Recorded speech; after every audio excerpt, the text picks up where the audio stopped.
Hyderabad गॅझेटियरचा G.R.. अडचणीत येण्याची शक्यता आहे। जी.आर.ला मुंबई उच्च न्यायालयात आव्हान दिलं गेलंय। उच्च न्यायालयात 2 याचिका दाखल झालेल्या आहेत। जी.आर.ला मुंबई उच्च न्यायालयात हे आव्हान देण्यात आलंय। 2 सप्टेंबरला काढण्यात आलेला शासन निर्णय रद्द करा अशी शिवा संघटनांनी या याचिकेतून मागणी केलेली आहे।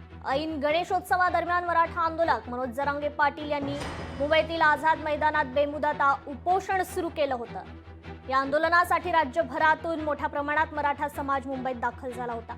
त्यामुळे सरकारवर मोठा दबाव निर्माण झाल्याचं पाहायला मिळालं होतं। त्यानंतर सरकारने 2 सप्टेंबर 2025 रोजी हैदराबाद गॅझेटियरच्या अंमलबजावणीस मान्यता देणारा जी.आर. जारी केला, परंतु आता याच जी.आर.ला आव्हान देण्यात आलंय।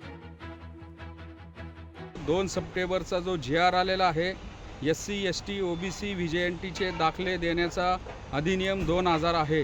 याच्यामध्ये नातेसंबंधातील कुळातील व्यक्तींनी प्रतिज्ञापत्र देऊन दाखले वाटप करण्यासाठी ज्या सुधारणा सुचवल्यात, तर हे सगळं आम्ही कोर्टासमोर आमची भूमिका मांडली आणि आमची जी याचिका आहे त्या याचिकेमध्ये अमेंडमेंट करण्याची आम्ही परवानगी मागितली, सुधारणा करण्याची परवानगी मागितली।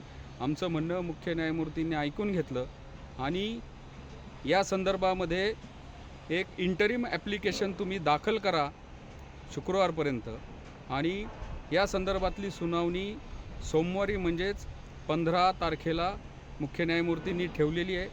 15 तारखेला या संदर्भामध्ये सुनावणी होईल। लोकशाही मराठी ऐका, पहा, जागरूक रहा।